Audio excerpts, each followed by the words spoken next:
नमस्कार दोस्तों। बेलगांव में एक बार फिर पुरातन, वर्तमान और भविष्य तीनों का बेहतरीन मिश्रण होने जा रहा है। बेलगांव हिंदुस्तान के इतिहास का एक अभिन्न हिस्सा है। बेलगांव से महात्मा गांधी ने न केवल भारतीय राष्ट्रीय कांग्रेस के अध्यक्ष के तौर पर एक नई पारी की शुरुआत की थी, पर देश के स्वतंत्रता आंदोलन को एक नई दशा और दिशा बेलगांव के कांग्रेस अधिवेशन ने 1924 में दिखाई थी। बेलगांव के उस अधिवेशन से सविनय अवज्ञा आंदोलन, जिस प्रकार से ब्रितानवी अंग्रेज की सरकार के खिलाफ पूरे देश में एक नए आंदोलन का संचार हुआ था, वो महात्मा गांधी ने बेलगांव की ऐतिहासिक धरती से ही किया था।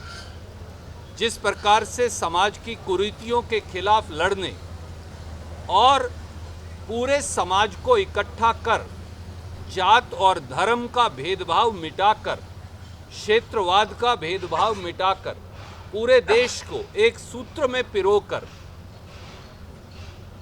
सत्याग्रह के रास्ते पर लेकर चलने का कांग्रेस ने संकल्प किया था, वो भी महात्मा गांधी के नेतृत्व में बेलगांव में हुआ था।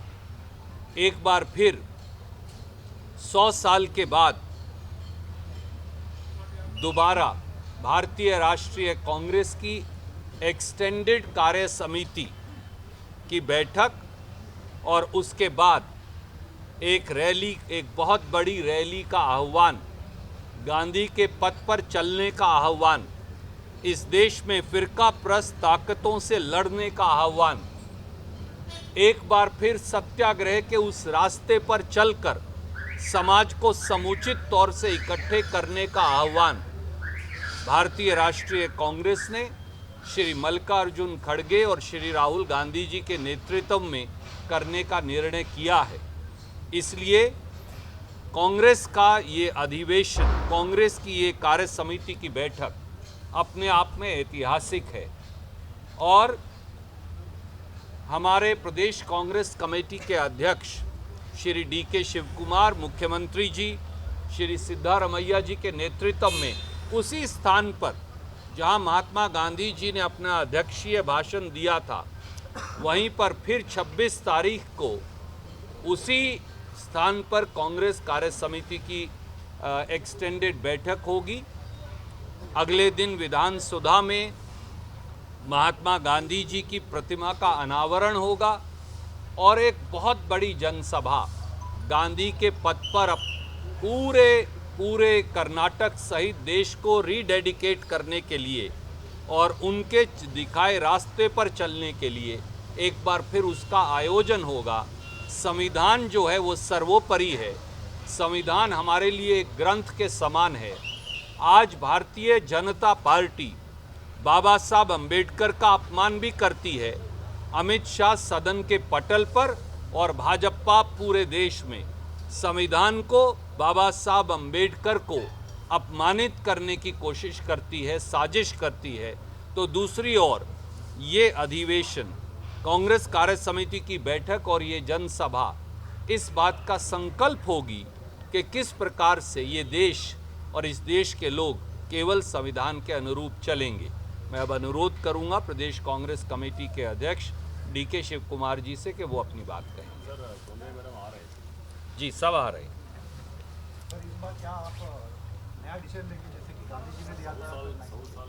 That we will inform you later. Congress कार्य समिति की बैठक का इंतजार करिए। बाकायदा वहाँ प्रस्ताव आते हैं, चर्चा होती है, सुझाव आते हैं। उन सारे सुझावों के आधार पर उसके बाद ही तो कांग्रेस कार्य समिति निर्णय लेती है। मैं या शिव कुमार जी निर्णय नहीं ले सकते। कांग्रेस कार्य समिति चर्चा करेगी और उसके बाद उस पर राष्ट्रहित में और कर्नाटक हित में चर्चा होगी और उसके बाद उस पर निर्णय होगा।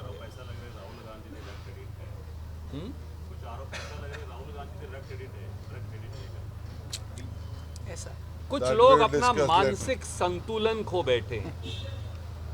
वो केवल और केवल ध्यान भटकाएंगे। वो बाबा साहब अंबेडकर का मजाक उड़ाएंगे, वो संविधान को बुलडोजर के नीचे चलाएंगे। जब खुद श्री अमित शाह, जिनको हम जब हर बार जब उनका नाम लेते हैं श्री और जी उनके नाम के साथ लगाते हैं, वो बाबा साहब अंबेडकर जैसी, हम तो बाबा साहब से शुरू करते हैं।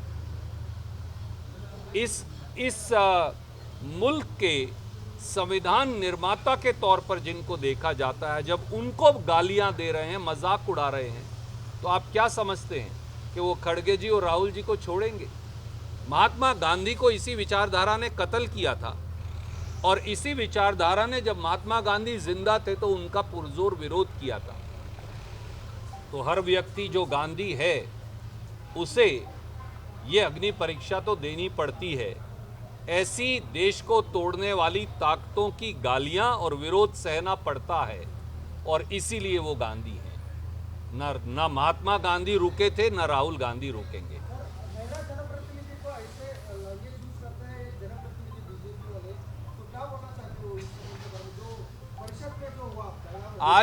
आज हालांकि मौका नहीं है, पर मैं ये जरूर कहना चाहूंगा, भाजपा ने बार बार इस देश की नारी का अपमान किया है।